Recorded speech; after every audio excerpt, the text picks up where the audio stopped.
எனக்கு மருமகளாக வந்தால் கேரளா பெண்ணு தாண்டா வரணும்னு படத்தில் சொல்லிக்கிட்டே இருப்பேன்.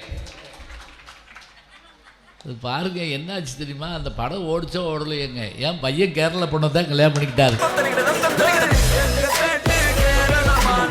அவர் அங்கேருந்து என்னை கும்பிட்டு ஒன்றும் நேரலை அப்படின்னாரு.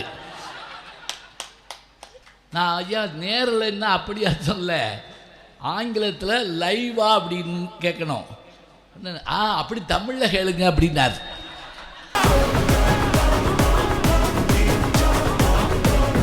பாரதிதாசன் சொல்றாரு, அழகா இருக்காளா இல்ல கண்ணெல்லாம் இந்த மாதிரி பூங்கொடி மாதிரி மொட்டு மொட்டு கண்ணா இருக்கா சொல்லி பாத்துக்கிறேங்க. சொல்லுங்க.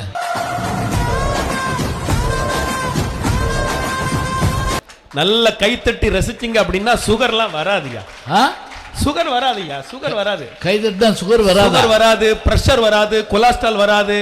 குறிப்பா தாய்மார்கள் பெண்கள் நல்ல கைத்தட்டி ரசிச்சிங்கன்னா தலை முடி நல்லா வளரும். பாரா, கேரள தேசத்தினுடைய மறுபெயர் என்ன என்று கேட்டால் கடவுளின் தேசம் என்று பெயர் இருக்கு.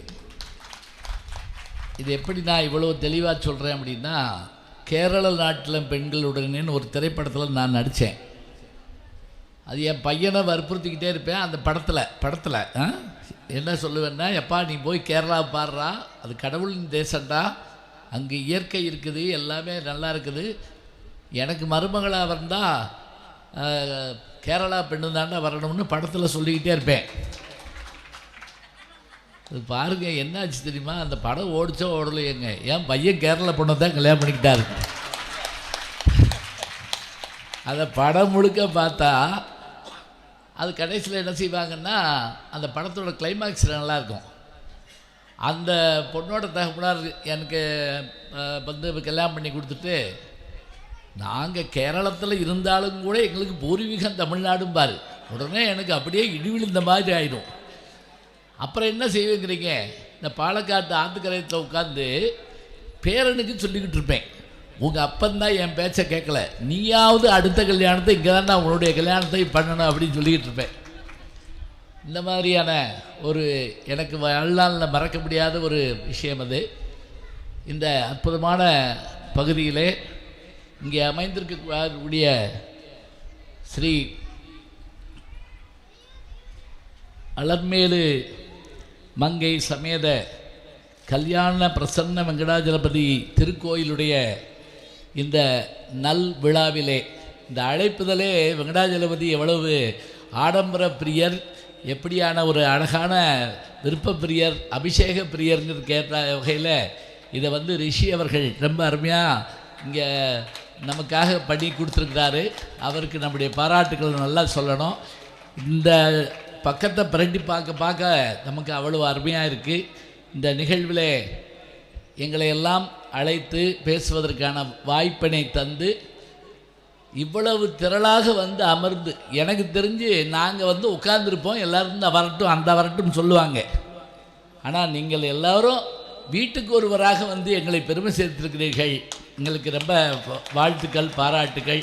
இதை நான் ஒருத்தர்கிட்ட கேட்டேன் ஒரு கூட்டத்தில், இந்த நிகழ்ச்சி நேரலையா அப்படின்னு கேட்டேன். நேரலைன்னா லைவ்னு அர்த்தம். அவர் அங்கேருந்து என்னை கும்பிட்டு ஒன்றும் நேரலை அப்படின்னாரு. நான் ஐயா நேரலைன்னா அப்படியா சொல்ல, ஆங்கிலத்தில் லைவா அப்படின்னு கேட்கணும். அப்படி தமிழில் கேளுங்க அப்படின்னாரு. லைவ்னா தமிழ், நேரலைன்னா ஆங்கிலம்னு நான் அன்னைக்கு தான் தெரிஞ்சுக்கிட்டேன். ரொம்ப மகிழ்ச்சியாக இருந்தது.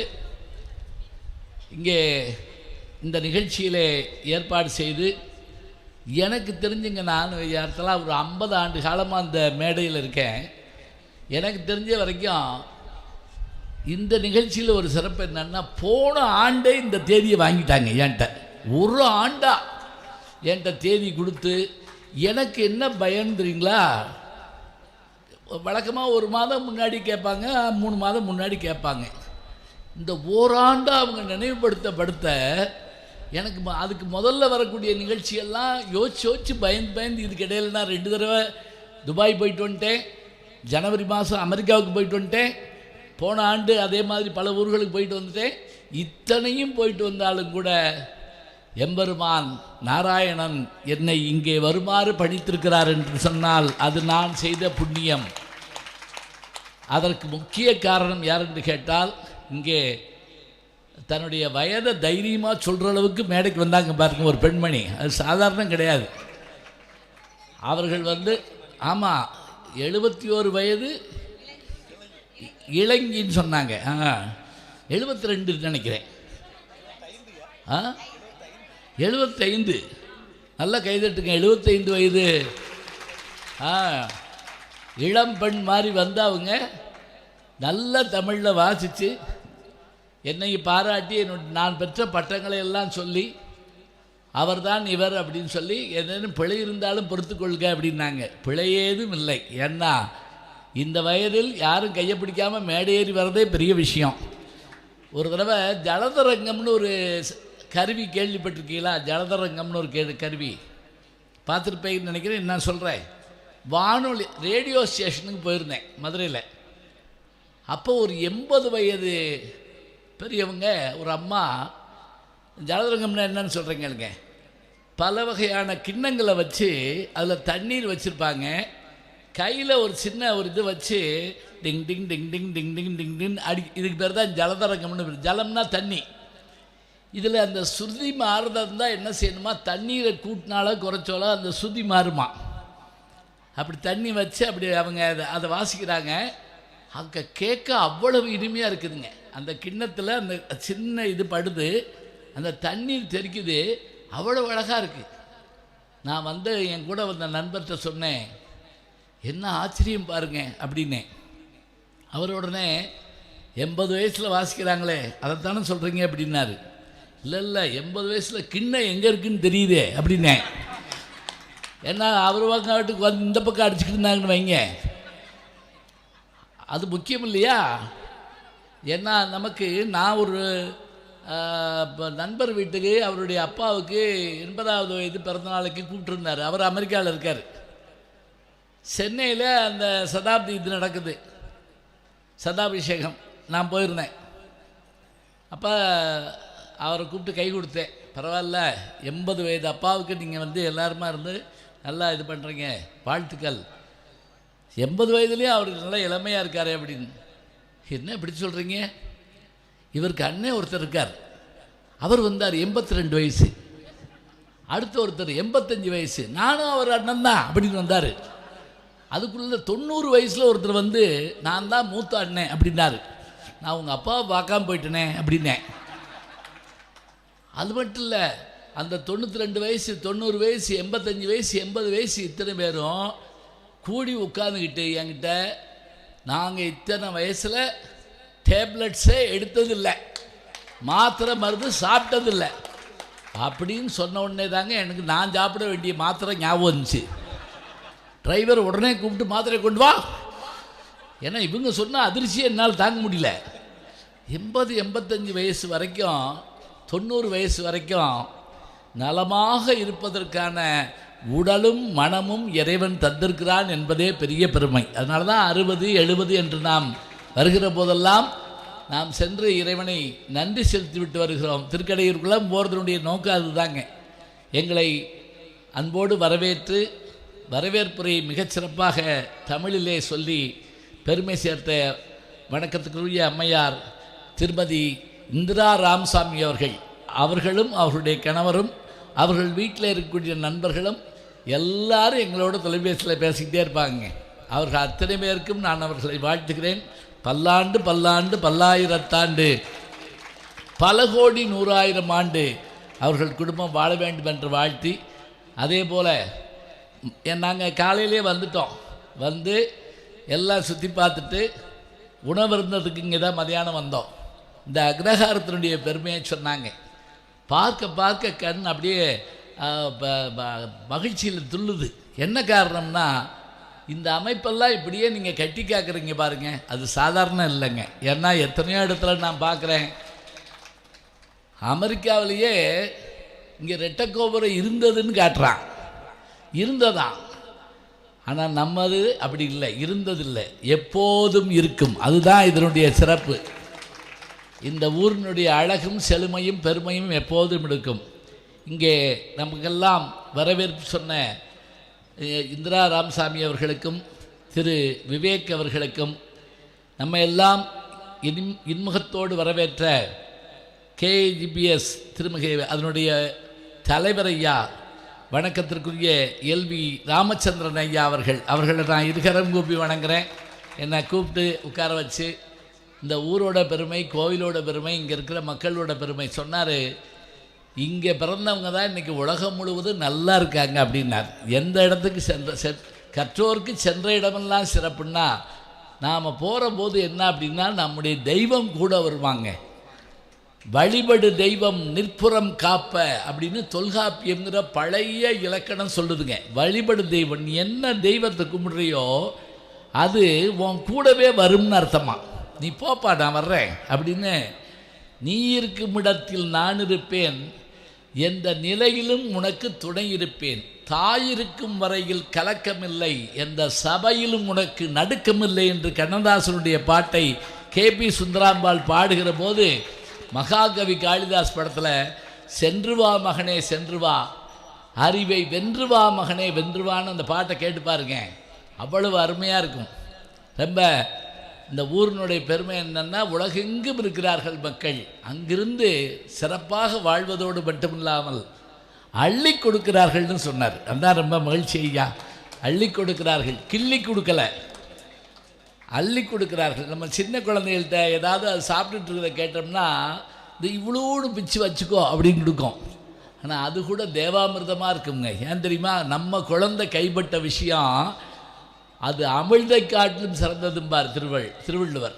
அப்படிப்பட்ட நிலையில் ஐயா அவர்கள், தலைவர் ஐயா அவர்கள் நம்மை வரவேற்று பெருமை சேர்த்தார்கள். அவர்களுக்கும் செயலாளர் வணக்கத்திற்குரிய திருமிகு CV ஈஸ்வரன் ஐயா அவர்களுக்கும், பொருளாளர் அவர் தான் ரொம்ப முக்கியம். ஏன்னா பொருள் இருந்தால் தான் எல்லாமே சிறக்கும். அந்த பொருள் மென்மேலும் லட்சுமி தேவி இருக்கிறப்ப பொருளுக்கு என்னங்க பஞ்சம்? நிச்சயமாக லட்சுமி தேவி இருக்கிறாள். உங்களுக்கு தெரியும், மாபலி சக்கரவர்த்தியினுடைய கதை உங்களுக்கு தெரிஞ்சிருக்கான். அந்த மாபலியினுடைய யாகத்துக்கு வர்றாரு எம்பெருமான். இது திருமாலுடைய கால்பட்ட இடம். அப்படி வர்ற போது குள்ள உருவமாக அவர் வர்ற போது தான் உடம்புல இருக்கக்கூடிய ஆடையில் இடது பக்கத்தை அப்படி இழுத்து இழுத்து மறைச்சிக்கிட்டே வர்றாங்க. கையில் கமண்டலம், கையில் ஒரு கொடை, அதில் இந்த பக்கம் போட்டிருக்கக்கூடிய அந்த ஷாலை அப்படி இழுத்து இழுத்து பிடிச்சிக்கிறாராம். எதுக்கு தெரியுமா? சொல்லுங்க பார்க்கலாம். ஒன்றும் கவலைப்படாதீங்க, ஏதாவது கேள்வி கேட்டால் நானே பதில் சொல்லிடுவேன். ஏன்னா கல்லூரியில் நான் அதை தான் செஞ்சேன். நானே கேள்வி கேட்பேன், நானே பதில் சொல்லிடுவேன். எதுக்கு நமக்கு ஊர் பகை? தெரியாதுன்னு சொல்லுவானே, வெளியே வாடான்னு நான் கூப்பிடுவானே, உள்ளேயே வாடான்னு அவன் என்னையை கூப்பிடுவானே. ஒரு அப்பா ஒரு பையனை கேட்டார், உங்கள் வகுப்புலையே நல்லா படிக்கிறது யார்? எங்கள் வாத்தியார் அப்படின்னு. அவன் ஏன்னா அவர் தானே 10 வருஷமாக அதையே படிச்சுட்ருக்காரு. இப்போ அந்த மேலே போட்டிருக்கக்கூடிய அந்த பீதாம்பரத்தை, பட்டு பீதாம்பரத்தை அவருக்கு ஏன் இப்படி மறைச்சிட்டு வந்தார் அப்படின்னா, இடது பக்கத்தில் தாங்க மகாலட்சுமி இருக்காங்க. இந்த மகாலட்சுமியினுடைய கண் பட்டா அந்த மாபலியினுடைய செல்வத்தை பறிக்க முடியாதுங்கிறது திருமாலுக்கு தெரியும். அதனால் அந்த அம்மா கண்ணு படாமல் அப்படி மறைச்சி கொண்டு வர்றாருங்க. வந்து தான் 3 அடி மண் கேட்குறாங்க. 3 அடி மண்ணில் அவன் அளவு கொடுக்குறான். அப்படி கொடுக்குற போது ஒரு அடியால் உலகளந்து, 2வது அடியால் பிரபஞ்சத்தை அளந்து, 3வது அடி எங்கப்பா வைக்கட்டும்னு கேட்டபோது, நான் சொன்ன வாக்க மீறாதவன் என் தலை மீது வையுங்கள்னு சொன்னவனே அப்படி காலை அப்படி வைக்கிறாருங்க. ஒரே ஒரு வேண்டுகோள் வச்சான் அவன், எனக்கு ஒரு வர வேணும்னா என்ன, ஆண்டுக்கு ஒரு முறை என் மக்களை பார்ப்பதற்காக நான் இந்த பூமிக்கு வர வேண்டும் என்று கேட்டான். அவன் வருகின்ற அந்த நல்ல நாள் எது? திருவோணம் என்கின்ற அந்த நல்ல நாளில் சாதாரணமாக பெண்கள் மாக்கோலம் போடுவார்கள். கேரளத்தில் மட்டுமே பூக்கோலம் போடுவீர்கள். அதுதான் சிறப்பு மாபலியை வரவேற்பதற்காக. அப்படியாக லட்சுமி தேவியினுடைய அருள் இருப்பதால் பொருளாளர் இன்னும் இதனுடைய சிறப்பு விரைவில் இதுக்கு குடும்ப சம்ரோஷனம் நடக்க இருக்குது. கும்பாபிஷேக விழா ரொம்ப சிறப்பாக நடக்க இருக்குது. பாலாலயம் பண்ணி எம்பெருமானையும் எம்பெருமாட்டியும் அங்கே வச்சுருக்கிறாங்க. நாங்கள் அங்கே சென்று வழிபட்டு தான் வந்தோம். அதற்கு நீங்கள் எல்லாரும் அள்ளித்தர வேண்டும். எனக்கு தெரிஞ்சு அள்ளித்தந்த வள்ளலாகிய புரட்சி தலைவர் எம்ஜி ராமச்சந்திரன் தன்னுடைய சொந்த ஊராக கொண்டு வந்து இந்த கேரளா மாநிலத்தை எனக்கு தெரியும். அவர்கிட்ட இருந்த நல்ல குணம் என்ன தெரியுமா? படத்தில் மட்டும் இல்லைங்க, வாழ்க்கையிலே அள்ளி கொடுப்பார். யாரும் வந்து கேட்க வேண்டாங்க, அவர் கொடுக்குற அழகே அவ்வளோ அருமையாக இருக்கும். ஒரு முறை கிருபானந்த வாரியார்னு கேள்விப்பட்டிருப்பீங்க, ஐயா பெரியவங்க. சாண்டோ சின்னப்பா தேவர் எம்ஜிஆரை வச்சு 36 படம் எடுத்தவர். 2 பேரும் ஒரு கோயில் கும்பாபிஷேகம் பண்ணுறதுக்காக எம்ஜிஆர் அவர்களை போய் பார்க்க போகிறாங்க. எல்லாரும் அந்த காலத்தில் 1000 ரூபா 500 ரூபாலும் செஞ்சுருக்காங்க. சாண்டோ சின்னப்பா தேவர் சொன்னாராம், இப்போ போகிறவர்கிட்ட போனோம்னா அநேகமாக நம்ம வேறு யார்ட்டையும் போக வேண்டாம், அவ்வளோ அள்ளி கொடுத்துருவார் அப்படின்னோடனே போனாங்க. அவர் காப்பி கொடுத்து எல்லாத்துக்கும் வரவேற்றார். தட்டு நிறைய பழங்களை வச்சு பெரியவங்க எடுத்துக்கிறணும் அப்படின்னு கொடுத்தாரு. கிருபானந்த வாரியார் சாண்டோ சின்னப்பா தேவரை பார்த்தாரு, சாண்டோ சின்னப்பா தேவர் இவரை பார்த்தாரு. பணத்தோடு வருவார்னு பார்த்தா பழத்தோடு வந்திருக்காரு. சரி, கடைசி வரைக்கும் லாபம்ன்ட்டு போயிட்டாங்க. வெளியில் பேசிக்கிட்டே போனாங்க. என்னென்னு நம்ம நினச்சி வந்தது ஒன்று, நடந்தது ஒன்றா இருக்கே. அன்று மாலை கிருபானந்த வாரியார் சுவாமிகள் ஒரு கோயில் வளாகத்தில் பேசிக்கிட்டு இருக்கார். ஒரு பெரிய மண்டபம் பேசிக்கிட்டு இருக்கார். திடீர்னு எம்ஜிஆர் வர்றாருன்னு சொல்லிட்டாங்க. வந்து பார்த்தா கூட்டம் தாக்க பிடிக்க முடியல. முன்னாடி உட்காந்து கிருபானந்த வாரியார் பேசுகிறது பூரா கேட்டுட்டு முடிஞ்ச உடனே மேடைக்கு போய் ஒரு சால்வை பொத்திட்டு ஒரு தட்டில் பழத்தை எடுத்து வச்சு கொடுத்தாரு. வாரியார் சாமி கேட்டார், நேற்றே பழம் கொடுத்துட்டிங்களே, இன்றைக்கும் பழம் கொடுக்குறீங்களே? இல்லை, இந்த பாருங்க மேலே ₹1,00,000 கட்டு அப்படி மேலே வச்சு கொடுத்துட்டு ஒரு வார்த்தை சொன்னார், நல்ல காரியத்துக்கு பெரியவங்க வந்து என்னை தேடி வந்து பொருள் கேட்கக்கூடாது, நான் தான் வந்து பொருளை உங்கள்கிட்ட கொடுக்கணும் என்று சொல்லி கொடுத்தவர் ராமச்சந்திரன். இதுக்கு மேலே ஒன்று சொல்லிட்டு பட்டிமன்றத்தை ஆரம்பிச்சிடுறேன். லட்சுமணன் ஒரு வசனகர்த்தா, அவர் எம்ஜிஆர் படத்துக்கு நிறைய வசனம் எழுதியிருக்காரு. அப்போ ஒரு நாள் வீட்டுக்கு விருந்து சாப்பிட கூப்பிட்டாரன் எம்ஜிஆர். காலை சாப்பாட்டுக்கு வந்துட்டு லட்சுமணா அப்படின்ட்டு இருக்காரு. சரின்னு போன உடனே எம்ஜிஆர் வீட்டில் சாப்பாடு எப்படி இருக்கு உங்களுக்கு தெரியும் இல்லையா? நல்லா மனம் போட்டு உட்கார வச்சு பரிமாறுறாங்க அந்த அம்மா ஜானகி. இப்போ இட்லி வச்சு பதார்த்தம் வச்சு நெய் விட்டு சாப்பிட்றப்ப அந்த லட்சுமணன் சொன்னாராம், எவ்வளவு நாளாச்சு இப்படி சாப்பிட்டு அப்படின்னாராம். எம்ஜிஆர் தெரிஞ்சிருக்காரு, என்ன நல்ல சாப்பாடுன்னு சொல்கிறீங்களா அப்படின்னு. அப்படி இல்லைங்க, ராமச்சந்திரன் பக்கத்தில் லட்சுமணன் உட்கார்ந்துருக்க ஜானகி பரிமாறுற காட்சி எப்போ பார்க்க முடியும்? யார் அந்தம்மா? VN ஜானகி. இங்கே பாலக்காடு பக்கத்து தானே, குழல் மன்னம்ங்கிற ஊர் தானே அந்த ஊர், சரியாக சொல்கிறேன்னா? அது பக்கத்தில். நான் குழல் மன்னம் வரைக்கும் தான் போனேன். அந்த ஊரில் சொன்னாங்க, வந்துட்டேன் பேசாமல். கொல்லங்கோடு, சரியாக சொல்கிறாரு. ஏன்னா அடுத்த கூட்டத்தில் சொல்லிடுவேன் நான், கொல்லங்கோடு அப்படின்னு சொல்லி. இப்போ பாருங்கள், இது எவ்வளோ சந்தோஷமாக இருக்குது கேட்குறதுக்கு. ராமச்சந்திரனுங்கிற பேர், ஐயா பேர் ராமச்சந்திரன் தான். ராமச்சந்திரனுங்கிற பேர், லட்சுமணனுங்கிற பேர், ஜானகிங்கிற பேர் எப்போ ஏதோ ஒரு யுகத்தில் நடந்த ஒரு செய்தி இன்னைக்கு சொல்கிறப்ப உடல் புல்லரிக்குதுன்னு சொன்னால் அதெல்லாம் நாம் செஞ்ச புண்ணியம்னு நாம் நினைக்கணும். இத்தனை பேரும் சேர்ந்து ஊர் கூடி தேர்ந்தெடுக்கின்ற இந்த நிகழ்ச்சி மிகச்சிறப்பாக நடைபெற வேண்டும் என்று அத்தனை பேரையும் வாழ்த்தி பாராட்டி இங்கே வருகை தந்து பெருமை சேர்த்திருக்கின்ற பெருமக்கள் அத்தனை பேருக்கும் என்னுடைய அன்பு பாராட்டை மீண்டும் மீண்டும் சொல்லி,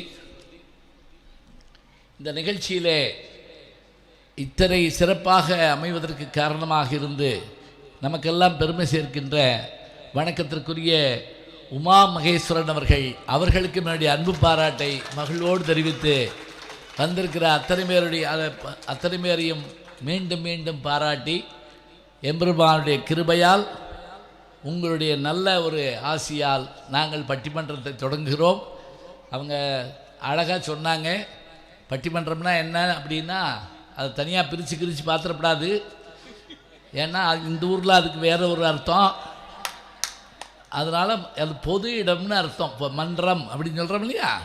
2000 வருஷத்துக்கு முதல்ல மணிமேகலைங்கிற ஒரு காப்பியத்தில் கருத்துக்களை சொல்ல வர்றவங்க மணல் பரப்பி நாவலங்கலையை வைத்து பாரதவரசே பரதக்கண்டே ஜம்பூ தீவே அப்படிம்பாங்க. ஜம்பூ தீவுன்னா நாவல் மரங்கள் நிறைஞ்ச இடம்னு அர்த்தமா. இங்கே வந்து அவரவருடைய கருத்துக்களை சொல்லுறது, இந்த இடம் நல்ல இடம் வந்து கூடுங்க அப்படி சொல்கிற இடத்துக்கு பேர் பட்டிமன்றமா. இது 2000 வருஷமாக தமிழ்நாட்டில் இருந்திருக்குது. இந்த மணிமேகலைங்கிற காப்பியை இதை சொல்லுது. அதில் சொன்ன மாதிரி உங்கள் கருத்தை சொல்லுங்கள், உங்கள் கருத்தை சொல்லுங்கள், அந்த கருத்தை சொல்லுகின்ற விவாத மேடை இது. வழக்கமாக போர்க்களத்தில் கத்தியை வச்சு சண்டை போடுவாங்க, பார்த்துருப்பீங்க, கத்தி சண்டை. இங்கேயும் கத்தி சண்டை நடக்கும். கத்தி இருக்காது, கத்தி கத்தி சண்டை போடுவாங்க 2 பேரும். என்ன அப்படி கத்தி சண்டை போடுவாங்க. அங்கே என்ன சத்தம் கேட்குது, கத்தி சண்டை போடுறாங்க, அதான் கத்தி சண்டை. அதனால் இந்த 2000 ஆண்டு பழமையான அந்த வடிவம் இன்றைக்கும் இருக்கிறது என்பது பெரிய பெருமை. இந்த பெருமை மிகுந்த இந்த தேசத்தில் இன்றைக்கு அருமையான ஒரு நல்ல நிகழ்விலே எங்களுக்கு ஒரு அருமையான சபையை தந்த சான்றோர்களை நாங்கள் மீண்டும் வணங்கி, ஏன் தெரியுங்களா, இதை நான் சொல்லலை, திருவள்ளுவர் சொல்கிறாரு, செல்வத்துள் செல்வம் செவிச்செல்வம், அச்செல்வம் செல்வத்துளெல்லாம் தலை அப்படிங்கிறாரு. அதனால் இந்த பட்டிமன்ற அமைப்பில் இன்றைக்கி என்ன தலைப்பில் பேச வந்திருக்காங்க அறிஞர் பெருமக்கள் அப்படின்னா, வாழ்க்கை என்பது என்ன அப்படின்னு ஒரு கேள்வி கேட்குறாங்க. நம்ம வாழ்கிற வாழ்க்கை என்ன, என்ன வாழ்க்கை வாழ்ந்துட்டோம், இதை போய் பேசுதான் அப்படி சொல்லக்கூடாது. வாழ்க்கை என்பது இனிய பூந்தோட்டமா, ஆமான்னு சொல்ல 2 பெண்கள், நெடிய போராட்டமா, ஆமான்னு சொல்ல 2 ஆண்கள். போராட்டத்துக்கு ஆண்கள், பூந்தோட்டத்துக்கு பெண்கள். இதுதான் தலைப்பு. இப்போ நாங்கள் பேசி முடித்த பிறகு என்ன தலைப்பில் பேசுகிறேன் என்னன்னு தெரியல, பேசிக்கிட்டே நாங்கள் 5 பேரும் தலைப்பு சொல்லியாச்சு. மதுரையில் இங்கிலீஷ் படம் பார்த்துட்டு வெளியில் வந்து பேரை படிப்பான் சில பேர். ஏன்னா என்ன படம் பார்த்தோம்னு சொல்ல தெரியாது. இப்போ நீங்கள் ஸ்டார் ஹோட்டலுக்கெலாம் போனால் ஒரு மெனு கார்டு மாதிரி கொடுக்குறாங்க, பார்த்துருக்கீங்களா? பூரா இங்கிலீஷில் தான் போட்டிருக்கோம், ஒன்றும் புரியாது. ஒருத்தர் ரொம்ப நேரம் காடை புரட்டிட்டு கடைசியாக இருக்கிறத காமிச்சு இது கொண்டு வா அப்படின்னா, ஏன்னா அது நல்லா இருக்குன்னு நினச்சி அவர் சொன்னார், அது ப்ரெஸ்ஸு நேமு, வேறு பலகாரம் கேளு அப்படின்னு இருக்காரு. அப்படியா? இப்படி திரும்பி பார்த்தா அங்கே ஒருத்தர் சாப்பிட்டு இருந்திருக்காரு, அந்த அது கொண்டு வா அப்படின்னு இருக்காப்புல. அது எச்சி வேற கொண்டு வர, சரி போ இப்படியா கொண்டு வா போ. என்ன சாப்பிட்டோம்னு சொல்ல தெரியணும்ல, என்ன பட்டிமன்ற தலைப்பு கேட்டால் சொல்ல தெரியணும்ல. சரி தலைப்பு சொல்லிவிட்டேன். அதில் யார் யார் நடித்தவங்க, அந்த படத்து பேர் என்ன அப்படி சொல்கிறோம்ல, படம் பேர் சொல்லியாச்சு, நடித்தவங்க. இப்போ இதில் பேச போகிறவளை பற்றி அறிமுகம் பண்ணணும். வாழ்க்கை போராட்டமான வாழ்க்கை தான் பேச வந்திருக்கிறதுல முதல்ல உட்கார்ந்துருக்கவர் அவர் நாஞ்சில் நாட்டை சேர்ந்தவர். நீங்கள் வாட்டுக்கு ஜப்பான் ஜெர்மனி அப்படின்னு நினச்சாங்க. நாடுன்னா இந்த இடத்துல என்னென்னா, ஒரு காலத்தில் திருவனந்தபுரம் சமஸ்தானத்தோடு சேர்ந்து இருந்தது, திருவிதாங்கூர் சமஸ்தானத்தோடு சேர்ந்து இருந்தது. ஆமாம், அந்த ஊருக்காரர் அங்கேருந்து நேற்று ரயிலை பிடிச்சி இன்றைக்கி வந்து சேர்ந்துருக்காங்களா? ஆமாம், நேற்று நைட்டு வந்துட்டாங்க. காலங்காத்தால் ஏறி இங்கே வந்து 12 மணி நேரம் இருக்குமா? சாதாரணம் கிடையாது, 12 மணி நேரம். நாஞ்சில் நாட்டிலேருந்து வந்துட்டாங்க. நல்லா பேசுவார், இனிமையாக பாடுவார். 10ஆவதுக்கு என்ன அப்படின்னா ஒரு கல்லூரியில் பணிபுரிகிறாரு. இப்போ அதுக்கு மேலே காரைக்குடி அழகப்பா பல்கலைக்கழகத்தில் டாக்டர் பட்டத்துக்கு ஆராய்ச்சி வேறு பண்ணிக்கிட்டு இருக்காரு. சம்பாதிக்கிற பணத்தில் ஒரு பகுதியை, ஏன்னா முழுசு கொடுக்க முடியாது பாவம், மிடில் கிளாஸ் மாதவன் மாதிரி அவர் ஏதோ இருக்கிறத வச்சுக்கிட்டு அதில் முதியோர் இல்லங்கள், அனாதை விடுதிகள், படிக்க முடியாத பிள்ளைகள் என்று தந்து கொண்டிருக்கின்ற நாஞ்சில் நாவரசு செல்ல கண்ணன் அவர்கள் இங்கே போராட்டம் என்று பேச வந்திருக்கிறார். அடுத்து அவரோடு வந்திருப்பவர் யாருன்னா, அவரும் நாஞ்சில் நாட்டுக்காரர் தான். இவன் ஒரே ரயில் தானே, ஒரே ரயிலில் வந்தவங்க தான். ஒரே ரயிலில் போகிறவங்களும் தான் விட்டு போயிடுவாங்க. ஏன்னா சில சமயம் ஓட்டு போகிற கூட்டு வருவாங்க, விட்டு போயிடுவாங்க. பார்த்துருக்கீங்களா? நான் பார்த்துருக்கேன், சில கிளவிகளை தூக்கிட்டு வருவாங்க. அடுத்த வருஷம் தான், அடுத்த தேர்தலுக்கு தான் அந்த கிளவிங்க வரும். ஓட்டு போட தான் தூக்கிட்டு போவாங்க, திருப்பி கூட்டுருவே மாட்டாங்க. எங்கே போகுது அந்த கிளவிகள்லாம் ஒரு தனியாக சங்கம் வச்சு உட்காந்துருக்கும்னு நினைக்கிறேன். அவர் பேராசிரியர், ஆசிரிய பயிற்சி கல்லூரியில் பேராசிரியராக இருக்கிறார். எம்ஏ, எம்ஃபில், பிஹெச்டி பட்டங்களை பெற்றவர். நல்லா பேசுவார், அருமையாக பாடுவார். தினேஷ் அவர்கள், பேராசிரியர் தினேஷ் இங்கே வந்திருக்கார். பேராசிரியர் டாக்டர் தினேஷ் அவர்கள். இதெல்லாம் எதுக்கு சொல்கிறேன்னு தெரியுங்களா? ஒரு கல்லூரியில் என்னை அறிமுகப்படுத்துகிறப்ப, இப்போ அம்மா இந்திரா அம்மா அறிமுகப்படுத்துகிற மாதிரி என்னை அறிமுகப்படுத்துகிறாரு ஒரு பெண்மணி அறிமுகப்படுத்துகிறாங்க. பேராசிரியர் ஞான சம்பந்தன், எம்ஏ, எம்ஃபில், பிஹெச்டி, யாரும் கைதட்டலை. இவர் 30 புத்தகங்கள் எழுதிட்டு போகிறாரு. விடுங்க, 16 பேர் பிஹெச்டி பண்ணிட்டு போகிறாங்க. என்ன பெரிய விஷயமா? இப்போ இந்த தொகுப்பாளினி என்ன பண்ணாங்க தெரியுமா? என்னை அறிமுகம் பண்ணுறதுக்கு அடுத்து ஒரு பானத்தை எடுத்து அப்படி போட்டாங்க. இவர்தான் ரஜினி முருகன் படத்தில் சிவகார்த்திகேயன் அப்பா அப்படின்னு 10 பேர் எந்திரிச்சான். பிகில் படத்தில் நயன்தாராவுக்கு அப்பா இவர்தான். ஒருத்தர் எந்திரிச்சு, தெய்வமே நீங்களா அது அப்படின்னு கும்பிடுறான். இப்போ அதுக்குள்ளே அங்கேருந்து இன்னொரு பொண்ணு, ஆனந்தி அப்பாவா? எது? சிங்கப்பெண்ணையில் நினச்சி பார்த்தேன். நான் எம்ஏ, எம்ஃபில், பிஹெச்டி படித்து வாங்கின பட்டத்துக்கு யாரும் வாழ்த்து சொல்லலை. நான் 4 படத்தில் நடித்து வாங்கினதுக்கு 3 பேர் கை தட்டுறாங்கன்னு சொல்லி சந்தோஷமாக பார்த்தேன். அதனால் நல்ல பட்டங்கள் வாங்கியிருக்காங்க. இந்த 2 பேரும் போராட்டம் தான் வாழ்க்கைன்னு பேச வந்திருக்காங்க. இல்லை, போராட்டம் என்ன போராட்டம்? எதுக்கு எடுத்தாலும் போராட்டம்னு என்ன செய்யறது? காலையில் பல்லு விளக்குறது போராட்டமா? என் பல்ல நானே விளக்க வேண்டியிருக்கு. என்ன கஷ்டம் பாருங்கள். கடவுள் என்னையை சோதிச்சிட்டான். இதுக்கு பேர் போராட்டமா? சாப்பாட்டை நானே சாப்பிட வேண்டியிருக்கு. ஏய், நீயா சாப்பிட்டா தான் சாப்பாடு. ஊட்டி விட்டாங்கன்னா உனக்கு கையால் விளங்கலேன்னு அர்த்தம். அதெல்லாம் போராட்டம் இல்லை, எல்லாம் இனிமையாக இருக்கும். பூந்தோட்டம், மகிழ்ச்சி இருந்தால் இவ்வளோ பேர் சந்தோஷமாக சிரிக்கிறாங்களே. ஒரு ஆளை அழுக வைக்கிறது ஈஸிங்க, சப்புன்னு ஒரு அறை விட்டால் அழுவேன். ஒரு ஆள் கோவம் வர வைக்கிறது ரொம்ப ஈஸி. என்னென்ன குறைக்கமாக இருக்கீங்க அப்படின்னா கோவிப்பேன். ஒரு ஆளை சிரிக்க வைக்க முடியுமா சொல்லுங்க பார்ப்போம். அதுவும் சில பேர் பல்லுகள் வீங்கி போய்த்துறான்னு வச்சுக்கோங்க. ஒரு ஜோக் சொல்லட்டுமா? இங்கே உன்னைய கொல்லாம விட மாட்டேன் அப்படிமா. ஒரு குழந்தை சிரிக்கிறது பாருங்க. ஆமாம், சந்தோஷமாக இருக்குது. பூந்தோட்டத்தான்னு பேசுகிறதுக்காக கடுமையாக மேக்கப் பண்ணி வந்திருக்காங்க. சாதாரணம் கிடையாது. ஆமாம், 3 மணிலிருந்து ஆளுகளை காணோம். நான் கூட இந்த பேசுகிறதுக்கு தயார் பண்ணுறாங்களாக்குன்னு சொன்னால் தயாராகிட்டுருக்கோம். ஏன்னா உங்களுக்கு பூந்தோட்டம் இல்லை, போராட்டம்னா கையில் கத்தி கப்படாவோட வந்துடலாம். பூந்தோட்டத்துக்கு அழகிகளாக வரணும். அதுக்காகத்தான் அதில் முதல்ல உட்கார்ந்துருக்கவங்க இவங்க கோவையில் இருக்கக்கூடிய அந்த கல்லூரி, பேரூர் ஆதீனம்னு சொல்லக்கூடிய அந்த தமிழ் கல்லூரியில் எம்ஏ, எம்ஃபில் பட்டங்களை பெற்றவர்கள். பல்லாண்டு காலமாக எங்களுடைய அணியில் பேசக்கூடியவங்க. இப்போ நான் 10 ஆண்டு 20 ஆண்டுன்னு ஏன் சொல்லலை? அவங்க வயசு தெரிஞ்சு போகும். 45 ஆண்டு காலமாக எங்களோடு பேசி வருகிற 16 வயது பெண்மணின்னு நான் சொல்லலாமா? தர்மத்துக்கு விரோதம். அதனால் பல்லாண்டு காலமாக எங்களோடு பேசி வருகிற நல்ல பேச்சாளர், இனிமையாக பேசுவார், அருமையாக படித்து உலக நாடுகளெல்லாம் போயிருக்காங்க.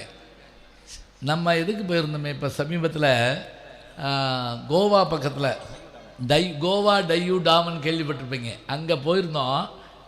எங்களுக்கு முதல்ல போய் பேசிட்டு வந்திருக்காங்க. பூங்கொடி மாதிரி பேசுவீங்களான்னு இவங்களை கேட்குறாங்க. எப்படியோ முயற்சி பண்ணுறோம் அப்படின்னு சொன்னோம். அப்படி உலக புகழ்பெற்ற பேச்சாளர். அவர்கள் வராத தொலைக்காட்சி இல்லை, அவர்கள் வராவிட்டால் அது தொலைக்காட்சியே இல்லை என்று சொல்லத்தக்க பேராசிரியை கோவை பூங்கொடி அவர்கள் இங்கே வருகிறார்கள். அடுத்து அவங்க எப்படின்னா, அவங்க படித்தது திருவனந்தபுரத்தில் படித்தாங்க. அரசர் கல்லூரியில் அவங்க முதுகலையில் படிக்கிற போது அந்த கல்லூரியிலே முதன்மையாக தங்கப்பதக்கத்தை வென்ற பெருமையுடையவர்கள். எம்ஏ, எம்ஃபில், பிஹெச்டி பட்டங்களை பெற்றவர்கள். திருச்செந்தூரிலே கோவிந்தம்மாள் ஆதித்தனார் கல்லூரியினுடைய தமிழ்துறை பேராசிரியை. அருமையாக பேசுவாங்க, இனிமையாக பாடுவாங்க. பேராசிரியை ஸ்ரீமதி அவர்கள் இங்கே வருகை தந்திருக்கிறார்கள். இவ்வளோதாங்க ஆளுங்க. இதுக்கே எனக்கு மூச்சு வாங்குது. இது முடிஞ்சோடனே ஒரு சோடா கொடுத்துருக்கணும். நீங்கள் வச்சுருக்கீங்களா? சரி, இருக்கட்டும். இந்த 4 பேர் தலைப்பு சொல்லியாச்சு, ஆளுகளை சொல்லியாச்சு. எம்பிட்டு நேரம் பேசணும், எவ்வளவு நேரம், இது முக்கியமானது. ஏன்னா நான் அவர் கூட்டத்துக்கு போய் அந்த ஊரில் கேட்டேன் எவ்வளவு நேரம் பேசணும்னு. அந்த ஊர் பெரியவர் வந்து என் கையை பிடிச்சிக்கிட்டு இப்படி கேட்கக்கூடாதியா, இது உங்கள் ஊர், எவ்வளவு நேரம் வேணாலும் நீங்கள் பேசுங்க, நாங்கள் போயிடுவோம் அப்படின்னாரு. எங்களுக்கு வேலை இருக்குல்ல. அப்புறம் நான் வேலையை நான் ஊர் ஊராக போய் பேசிக்கிட்டு இருக்கேன். அதனால் அணித்தலைவர்கள் 10லேருந்து 12 நிமிஷம், சரியா? எவ்வளோ பேசினாலும் அவ்வளோ காசு தான் கொடுப்பேன், அது வேறு விஷயம். 10லேருந்து 12 நிமிஷம் பேசுவாங்க. தொடர்ந்து வர்றவங்க அதுக்குள்ளே பேசுவாங்க. பேச வேண்டியது அவர்கள் கடமை. நேரத்தை பார்த்து மணி அடிக்க வேண்டியது என்னுடைய கடமை. உங்கள் கடமை என்ன? கை தட்டலாம், சிரிப்பு வந்தால் சிரிக்கலாம். ஐயா கேமராமேன், அப்படியே நீங்கள் அப்படி லேசாக அப்படி கேமரா திருப்புங்க. லேசாக போயிட்டாரா, இருக்காரா? இவர் தானே. இப்போ கை தட்டுங்க பார்ப்போம். இப்போ அப்படியே ஒரு சுற்று விடுங்க. சிரிச்சுக்கிட்டே கை தட்டுங்க. சிரிச்சுக்கிட்டே கை தட்டுனா நல்லா நல்லா இன்னொரு சுற்று வாங்க. அந்த கடைசி வரைக்கும் ஜூம் பண்ணி காட்டுங்க. இந்த பாருங்க எப்படி கை தட்டுறாங்கன்னு. ஒரு ரவுண்டு வாங்க. அப்படியே எங்கிட்ட வந்துருங்க. பாருங்க 2 ரவுண்டு வர்றாரு. விடாமல் கை தட்டுங்க. வாங்க, வந்திருக்கேன். முதல்ல ஆடியன்ஸ் வந்தோடனே ஒருத்தர் கேமராவோட வந்து சிரி சிரி சிரி அப்படின்னு சொல்லி சிரிக்க சொல்லி எடுத்து வச்சுக்கிடுவாங்க. இப்போ இது லைவில் போகிற போது சந்தோஷமாக பார்த்தோன்னே என்ன நினைப்பாங்க, ஆஹா எவ்வளோ சிரிச்சுக்கிட்டு இருக்காங்க மக்கள், நம்ம போகாமல் போயிட்டோமே அப்படின்னு நினைக்கணும். அதுக்கு தான் இந்த நாங்கள் உங்களை திடீர்னு அவர் கேமரா காட்டுறப்போ இப்படி சோகமாக உட்காந்துங்க வைங்க, 5 பேரும் சேர்ந்து கொண்டிருப்பாங்க போட்டிருக்கு. நல்ல வேளை நம்ம போல இல்லை. நல்லா எல்லோரும் சந்தோஷமாக சிரிச்ச முகத்தோடு இருக்கிறீங்க. பட்டிமன்றம் தொடங்குது. இவங்க கடமையை சொல்லிட்டேன், உங்கள் கடமையை சொல்லிட்டேன்.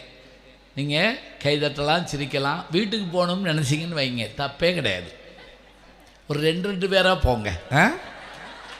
குபீர்னு போய் என்னையா பயமுறுத்தக்கூடாது. எந்திரிச்சு போகணும்னு போல் இருந்தால் அதுக்கு ஒரு யோசனை சொல்லித்தர்றேன். வேறு யாரும் உலகத்தில் சொல்லித்தர மாட்டாங்க. வெறும் ஃபோனை கையில் எடுங்க, காதில் வைங்க. அப்படியா, இந்த வந்துட்டேன் அப்படின்ட்டு கிளம்புங்க. பார்க்குறவங்க ஏதோ அவசரம் போட்டிருக்கு, அதில் இன்னும் சில பேர் என்னையுமா கூப்பிடுறாங்க அப்படின்னு கூட போவாங்க. இருக்கட்டுங்க, நல்ல விஷயத்த நல்லா கேட்குறப்ப சந்தோஷமாக. சினிமா பார்க்குறப்ப வீட்டுக்குள்ளே டிவியில் பார்க்குறோம், எல்லா குடும்பத்தோடய உட்காந்து பார்க்க முடியுதா சொல்லுங்க பார்ப்போம். நமக்கே கஷ்டமாக இருக்குது. அதுவும் மோசமான காட்சி வந்துட்டால் சின்ன பிள்ளைகளோட உட்காந்துருக்கப்போ உயிர் போய் வருது. ஒரு மோசமான காட்சி வந்திருக்கு. முன்னாடி ஒரு 8 வயசு பையன் உட்காந்துருந்துருக்கான். அவங்க அப்பா பின்னாடி இருந்து கத்துறாரு, கண்ணை மூடுறா அப்படின்ட்டு இருக்காரு. அவன் ஒடியாந்து அவங்க அப்பே கண்ணை மூடிவிட்டான் அப்படியே. ஏன்னா அவனுக்கு வருத்தமாக இருக்கும்ல, அப்பா கெட்டு போயிடுவார் அப்படின்னு சொல்லி. இங்கே அந்த கவலையே வேணாங்க. ஆரம்பித்ததுலேருந்து நிறைவு பெற வரைக்கும் சந்தோஷமாக நீங்கள் கேட்டு சிரித்து மகளெல்லாம். இதோ வாழ்க்கை என்பது இனிய பூந்தோட்டமா நெடிய போராட்டமா என்று கேட்டு நெடிய போராட்டம்தான் என்று பேச வருகிறார் நம்முடைய நாஞ்சில் நாவரசு செல்ல கண்ணன் அவர்கள். வாங்க. பின்னாடி என்னங்கிட்ட எங்கே போகிறீங்க? வந்துருவீங்களா உள்ள? சரி அங்கே போய் மாட்டிக்கிட்ட போகிறீங்க.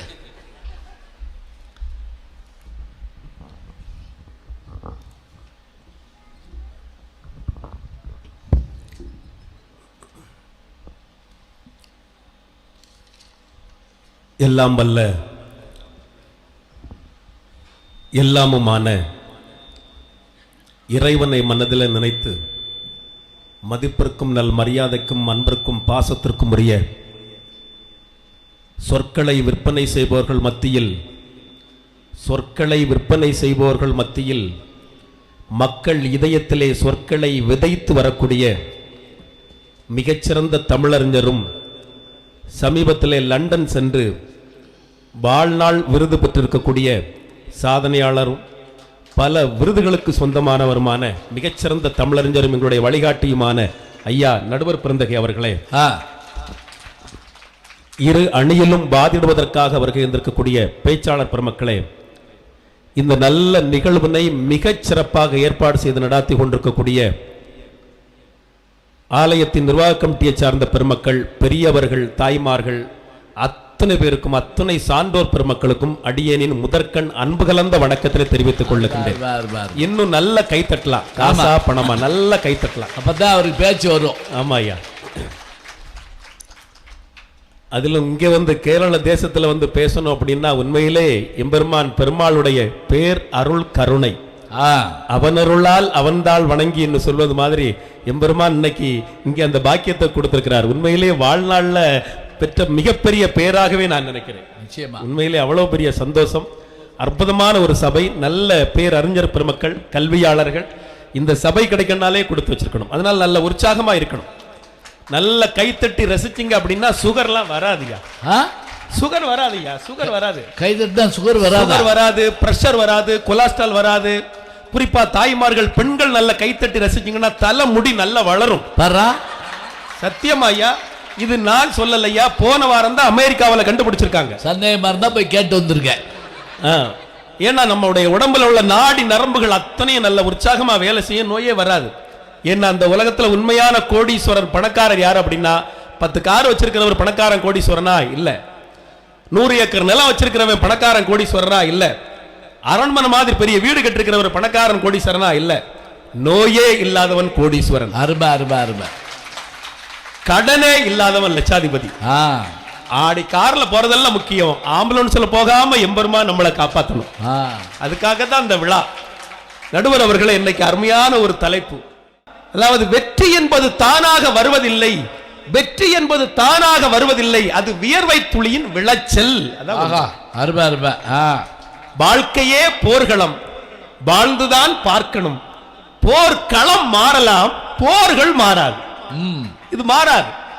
இன்னைக்கு நாம எப்படி ஒவ்வொருவரும் போராடுறோம் அப்படின்னா ஐயா, வயிற்றை குறைக்கிறதுக்காக ஒரு கோஷ்டி போராடுது, தொப்பையை குறைக்கணும், ஒரே போராட்டம். வயிற்றை நிறைக்கிறதுக்காக ஒரு கோஷ்டி போராடுது, அடுத்த வேளை உணவுக்காக, அடுத்த வேளை உணவுக்காக கஷ்டப்படுறோம். இன்னும் சில பேரு வயசை குறைக்கிறதுக்காக இவங்களை மாதிரி ஆட்கள் வயசை குறைக்கணும் இல்லையா ஐயா.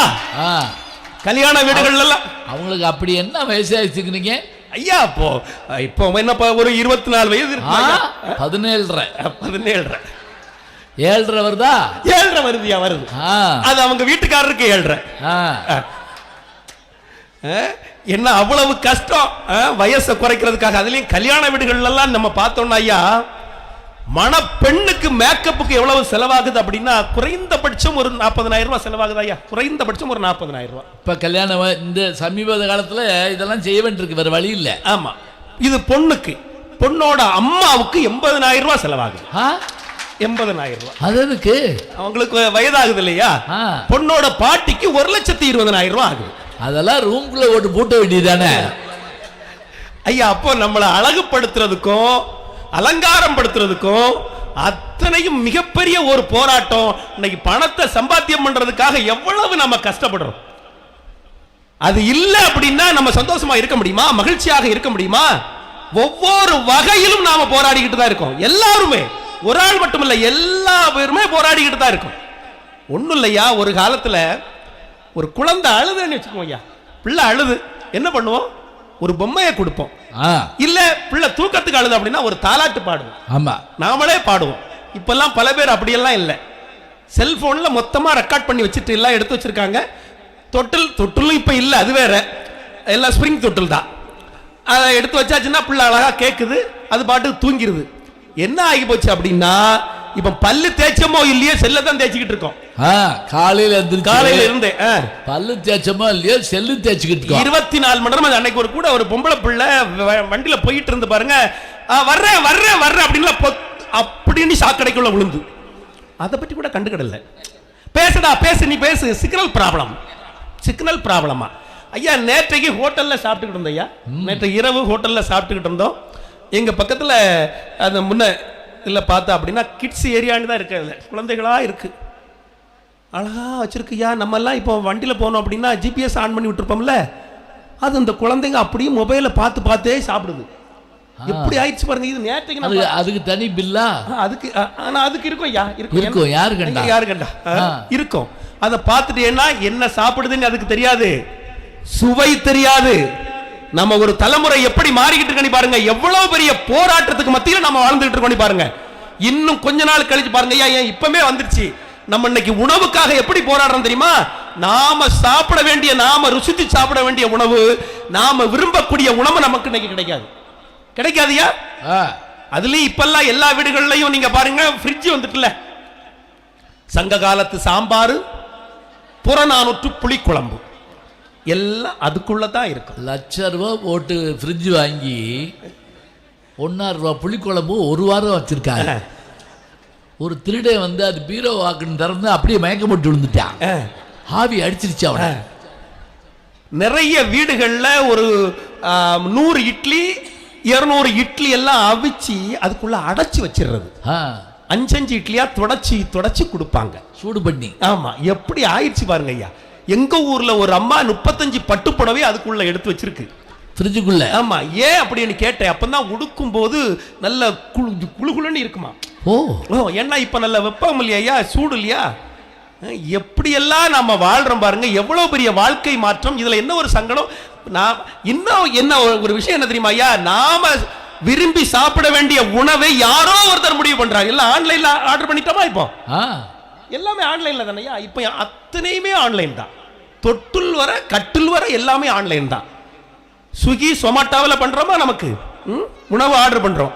அதே மாதிரி மற்ற பொருள்கள் எல்லாம் வந்து பிளிப்கார்ட் இதுல எல்லாம் ஆர்டர் பண்றோம். தாய்மாமா மாதிரி ஆகி போச்சு பல பேருக்கு. எவ்வளவு பெரிய கால சூழல்ல நாம இன்னைக்கு குடும்பத்துல எப்படி என்ன மகிழ்ச்சி இருக்குயா. அது மட்டும் இல்ல, நீ இந்த வட்டம் இன்னையுமே நீ சமையல் பண்ண வேண்டாம், நான் தோசை மாவு வாங்கிட்டு வர்றேன்னு அந்த கணவர் சொல்றாருங்க. அந்த அம்மா ஐயோ வேணாங்க, தோசை மாவு வேணாம், தோசையாவே வாங்கிட்டு வந்திருக்கேன். இது ரொம்ப ஒரு வேலை மிச்சம். எந்த வேலையும் இல்லையா. நீங்கள் திங்கிறது தின்ட்டு என்கிட்ட கொண்டு வந்தீங்கன்னா நான் திங்கிறது தின்ட்டு நான் பாட்டுக்கு போவேன். ஐயா இன்னும் பல பேருக்கு எப்படி தெரியுமா ஐயா போராட்டம், கல்யாணம் ஆகாதவங்கெல்லாம் எப்பண்டா கல்யாணம் ஆகும் அப்படின்னு நினைச்சு போராடுறாங்க. பாவம். அதுலயும் காதலுக்குள்ளெல்லாம் மாட்டிக்கிட்டா அப்படின்னு வச்சுக்குங்க. அன்னைக்கு ஒருவர் அழகா சொன்னார், நான் அவளை பார்த்தேன், அவளும் என்னை பார்த்தாள், எங்கள் இருவரையும் அவள் அண்ணன் பார்த்தாள், அரை மணி நேரம் கழித்து என்னை எல்லோரும் ஆஸ்பத்திரியில் வந்து பார்த்தார்கள். அவ்வளவுதான். சிறுகதைங்க, அருமையான சிறுகதை. காதலி அழகா வர்ணிச்சா, உன்னுடைய பல் எவ்வளவு அழகாக இருக்கிறது அப்படின்னா கலட்டி கையில கொடுத்துட்டா. சந்தோஷமா கொண்டு போ. அன்னைக்கு ஒருத்தன் காதலிக்கு போன் பண்ணா, ஹலோ எங்க இருக்கா அப்படின்னு கேட்டா.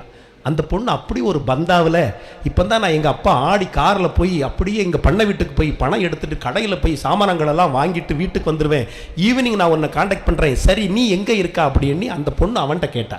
அவன் சொன்னான், நீ ரொம்ப ஓவராக பந்தா பண்ண வேண்டாம், சீன் போட வேண்டாம், நீ போயிட்டு இருக்கால மினி பஸ்ஸு, அதுக்கு பின் சீட்டில் தான் நான் இருக்கேன், உனக்கு டிக்கெட் எடுக்கணுமான்னு கேட்கறதுக்காக ஃபோன் பண்ணேன் அப்படின்னா.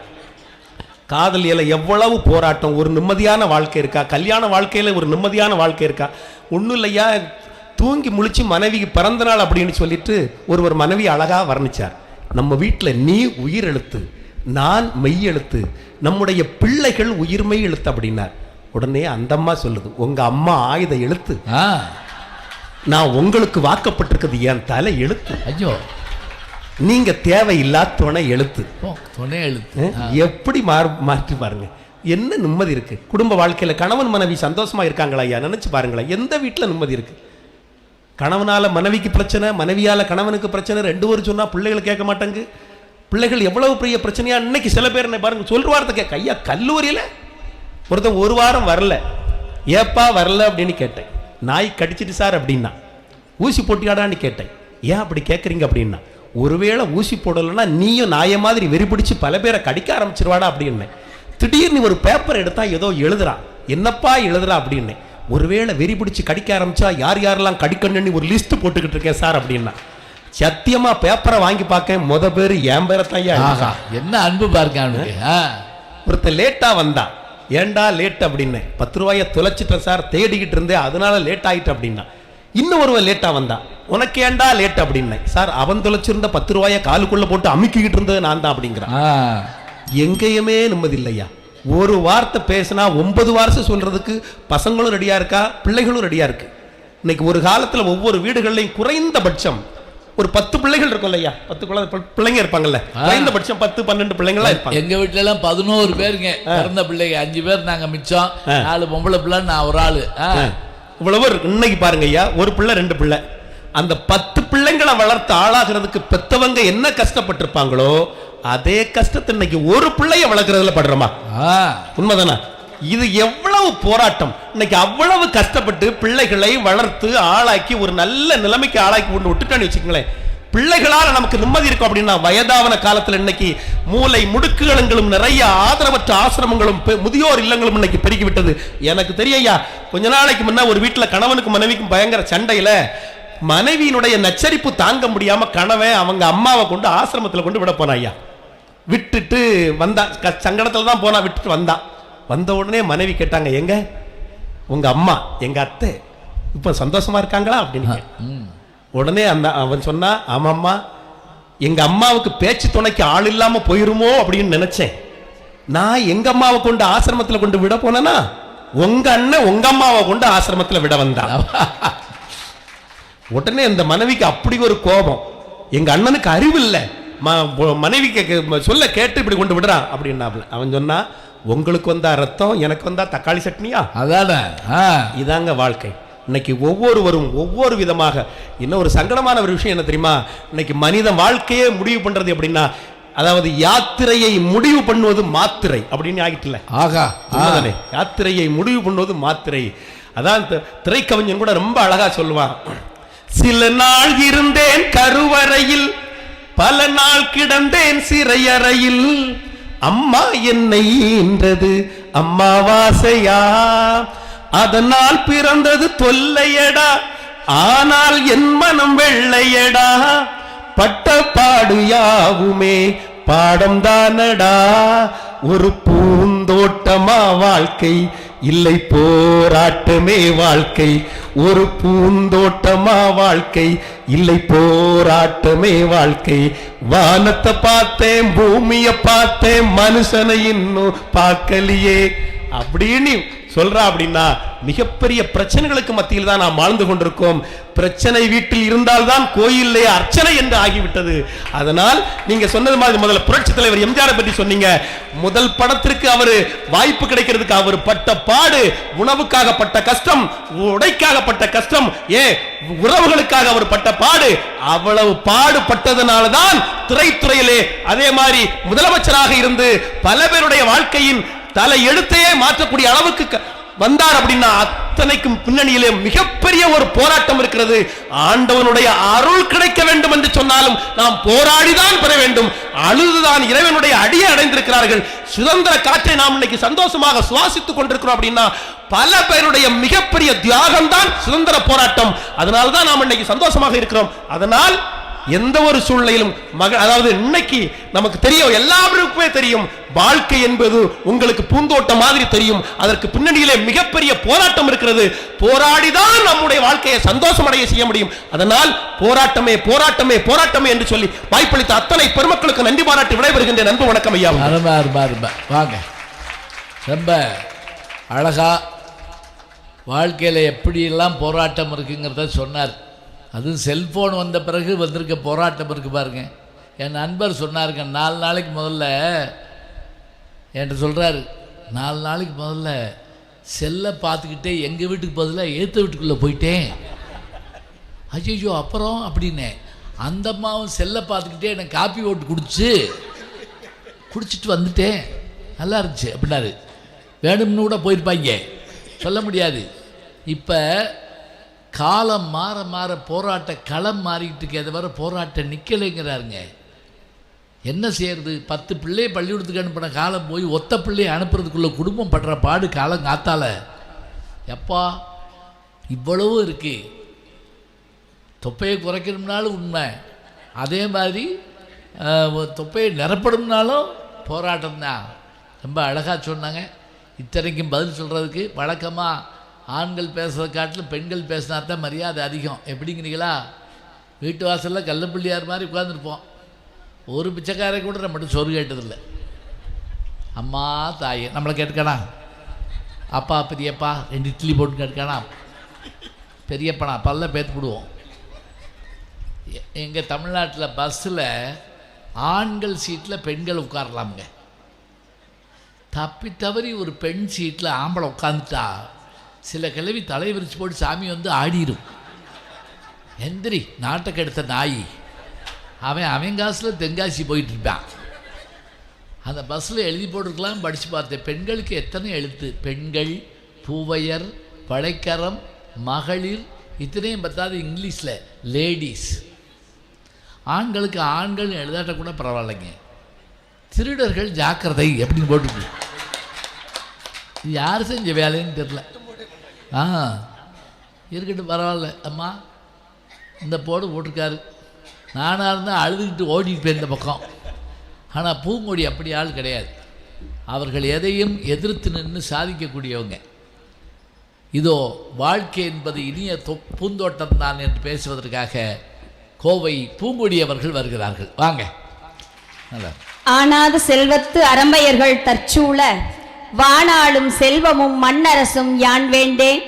தேனார் பூஞ்சோலை திருவேங்கட சுனையில் மீனாய் பிறக்கும் விதையுடையே நாவேனே என்று குலசேகர ஆழ்வாரால் பாடல் பெற்ற வெங்கடாசலபதியை வணங்கிக் கொண்டு பெருமதிப்பிற்கு மரியாதைக்கு உரிய நடுவர் அவர்கள், தாயினும் சால பறிந்து எங்களை வழிநடத்தக்கூடிய நடுவர் அவர்களே, பட்டி மண்டபத்தின் பாங்கறிந்து ஏறி இருக்கக்கூடிய பேச்சாளர் பெருமக்களே, எல்லாத்துக்கும் என்னுடைய வணக்கங்களை சொல்லிக்கொண்டு, உண்மையிலுமே வருகின்ற பொழுது ஒன்றை யோசித்து கொண்டே வந்தேன். மழையை பார்த்தேன், இங்க இருக்கக்கூடிய மக்களை பார்த்தேன், உங்களுடைய உபசரிப்புகளை எல்லாம் பார்த்தேன், சிரித்த முகங்களை எல்லாம் பார்த்தேன், தெய்வீக தலங்களை எல்லாம் பார்த்தேன். கேரளம் என்பதை நான் இப்படி யோசித்தேன். செல்லக்கண்ணா கை தட்டி இப்படி வாங்கணும். எப்படி தெரியுமா? கேரளம் என்பதை என்னன்னு நான் யோசிச்சு பார்த்தேன். இன்ஸ்பிரேஷன், எஜுகேஷன், டிவோஷன், டெடிகேஷன், அதுதான் கேரளான்னு நான் முடிவு பண்ண பாருங்க. உண்மையிலுமே என்ன மக்களுங்க, எவ்வளோ அழகா வரவேற்கிறாங்க. ஒவ்வொருத்தரும் வந்து அவ்வளோ அழகா பேசுறாங்க. நீங்க கோயம்புத்தூரா? நீங்க எந்த ஊரு? நான் பால் கம்பெனியில தான் இருக்கேன். நான் அவினாஷ் லிங்கத்துல தான் படிச்சேன். நான் ராம்நகர்ல ஒர்க் பண்றேன். என்ன ஒரு சொந்தங்க! கோயம்புத்தூர்னு சிலர் சொந்தமா ஓடி வந்து தழுவிட்டாங்க பாருங்க. இந்த சொந்தங்களை நாங்க எங்க போய் சொல்லுங்க? அத்தனை அழகான சொந்தங்கள். உண்மையிலும் ஒரு நல்ல தலைப்பை கொடுத்துருக்கீங்க. வாழ்க்கைங்கிறது போராட்டமா பூந்தோட்டமா? இதான கேள்வி. எங்க செல்லக்கண்ண வந்து இந்த சத்தம் ஏன் தெரியுமா? இன்னைக்கு பிபி மாத்திரை போடல அவர். அப்படியா? இதுல வந்து வேற பாட்டு பாடினாரு பாருங்க. சத்தியமா அந்த பாட்டுல எனக்கு தெரியலங்க. ஏதோ என் வயசுல சொல்லிட்டு போறாரு. 1947 சுதந்திரத்துக்கு முன்னாடி பாடின பாட்டெல்லாம் பாடுறீங்களே, எங்களுக்கு எப்படி தெரியும்னு கேக்குறேன் நானு. இதுல வேற நீங்க வேணா புது பாட்டு பாடுங்கம்மா. முயற்சி பண்றேங்க. இப்ப புது பாட்டு என்னன்னு தெரியுமா? முட்டக்கலக்கின்னு ஒரு பாட்டு பாடுறாங்க. இது என்ன பாட்டுன்னு எனக்கு புரியல. ஆனா பேரம்பேத்தி எல்லாம் பாடிக்கிட்டு இருக்காங்க. ஐயோ, உண்மையிலுமே அண்ணவன் சொல்றாரு, சாப்பாடு செய்யறதெல்லாம் ஸ்விக்கியில் ஆர்டர் பண்றாங்க, ஜொமேட்டோல ஆர்டர் பண்றாங்க. அது எல்லாமே பயங்கர போராட்டமா இருக்குது. யாருக்கு? இவருக்கா? இல்ல என்ன கேக்குற? சாப்பிடும் போது இருக்கிற சுகம் பாருங்க.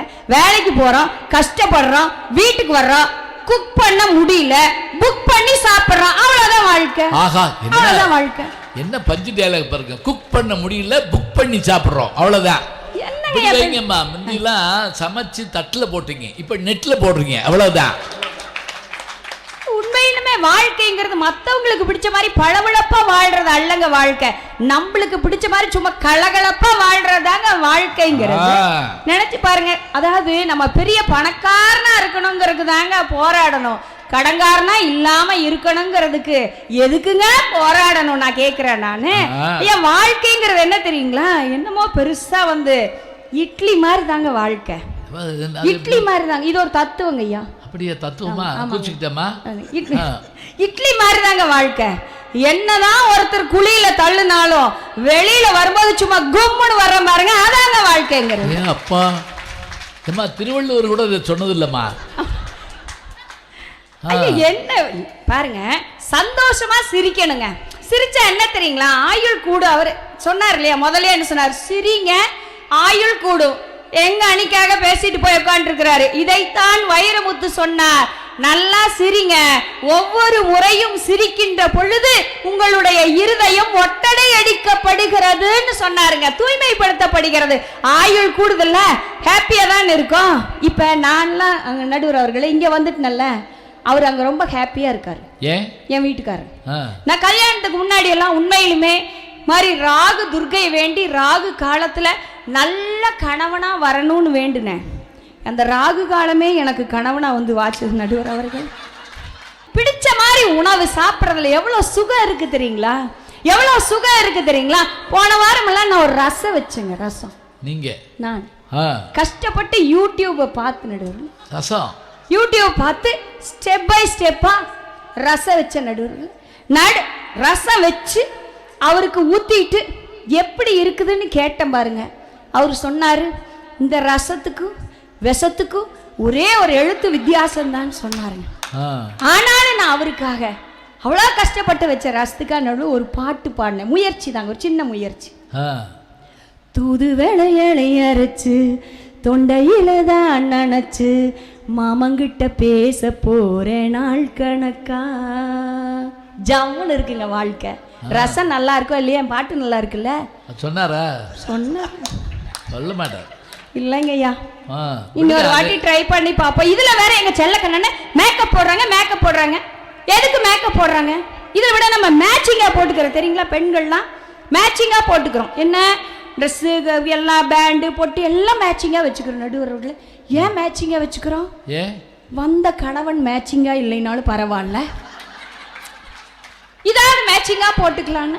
இதுல என்ன, இதெல்லாம் ஒரு சுகம் தானே. யோசிச்சுப்ப, நம்ம தானே ஹாப்பியா வச்சுக்கணும். யார் இவங்களாம் கரிச்சு கொட்டுவாங்க, பொறாமக்காரங்க. அழகா இருக்கேன்னு இவருக்கு அவ்வளவு என்னங்க கோபம் வருது எதிர்கட்சிக்கு.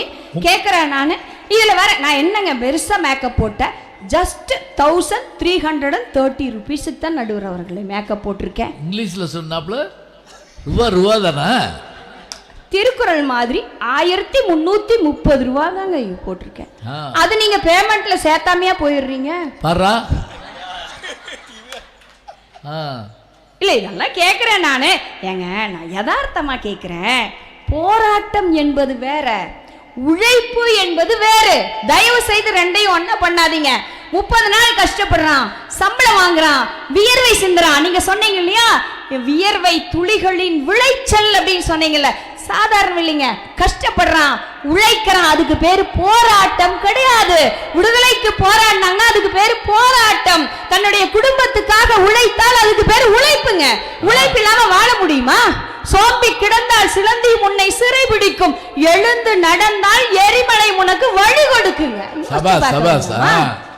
சொல்லுங்க. உழைக்கிறாங்க, தன்னுடைய குடும்பத்துக்காக உழைக்கிறான். இன்னைக்கு பாருங்க, கேரளாக்கு ஒரு ஒற்றை வரியில் ஒரு தமிழன் எழுதி இருக்கிறார். என்ன தெரியுமா? பல வருஷத்துக்கு முன்னாடி கேரளாக்காக இன்னைக்கு பொருந்த அந்த வரி என்ன தெரியுமா? திரைகடல் ஓடியும் திரவியம் தேடு. என்ன? உலகம் முழுவதும் உங்களுடைய ஆட்கள் இருக்காங்க. எதுக்காக? தன்னுடைய குடும்பத்தை காப்பாற்றணுங்கிறதுக்காக உழைக்கிறாங்க. உண்மையிலுமே உழைக்கிறாங்க, கஷ்டப்படுறாங்க. 365 நாட்களில் ஒருவன் 360 நாட்கள் உழைக்கிறான். 5 நாட்கள் சொர்க்கத்தை பார்க்க வேண்டும் என்று சொந்த மண்ணுக்கு வரான் பாருங்க. சார், ட்ரெயின் டிக்கெட் கிடைக்கல, பஸ் டிக்கெட் கிடைக்கல, பிளைட் டிக்கெட் கிடைக்கல, ஆனாலும் வரான்ல. எதுக்கு வராங்க? தன்னுடைய குடும்பத்தை பார்க்கறதுக்காக வராங்க. பார்த்து அடையக்கூடிய மகிழ்ச்சியை விட படித்து அனுபவிக்கக்கூடிய மகிழ்ச்சி இன்னைக்கு நினைச்சு பாருங்க. எத்தனை பூத்தோட்டமா வாழ்க்கைங்கிறது. ஒரு கவிதை, ஒரு வரி நம்ம வாழ்க்கையே புரட்டி போட்டுருங்க. இது இல்லையாமா? இன்னைக்கெல்லாம் சொல்றாரு அண்ணன், எத்தனை போராட்டம் தெரியுமா? சம்பாதிக்கிறதுக்கு எத்தனை போராட்டம் தெரியுமா? வேலையே கிடைக்கிறது இல்ல. எங்க இந்த உலகத்துல வேலையே கிடைக்கிறது இல்லையா? தாரா பாரதி அழகா ஒரு கவிதையில் சொல்லுவார், இங்க பாரு, வேலை இல்லைன்னு உக்காந்துட்டு இருக்காத, உங்ககிட்ட 10 விரல் இருக்கு, கஷ்டப்படு. வெறுங்கை என்பது மூடத்தனம், உன் விரல்கள் 10 மூலதனம் அப்படின்பாரு. மூலதனங்க, விரல்கள் 10 விரல் இருக்கே. யோசிச்சு பாருங்க. சரி, இன்னைக்கு நீங்க சொல்றீங்க, ஒரு இளைஞன் சொல்றாங்க, என்கிட்ட பர்சனாலிட்டி இல்ல, என்கிட்ட அழகு இல்ல, நான் இப்படி இல்ல, தான் இந்த பொண்ணு என்ன என்னமோ காதலை பத்தி பேசுனீங்க, சாதாரண விஷயமா காதலிக்கிறது கஷ்டங்க, ஆ? ரொம்ப கஷ்டங்க ஐயா. இந்த வயசுலயா? எனக்கு இல்லைங்கய்யா, இளைஞர்களுக்கு சொல்றேன். உண்மையிலுமே அப்பாவை பார்த்தா பயம், அம்மாவை பார்த்தா பயம், அண்ணனை பார்த்தா பயம், செல்லக்கண்ணனை பார்த்தா இன்னும் பயங்க. ஆமா, எடுத்து நெட்ல போட்டுறாருங்க. எவ்வளோ கஷ்டம் தெரியுமா?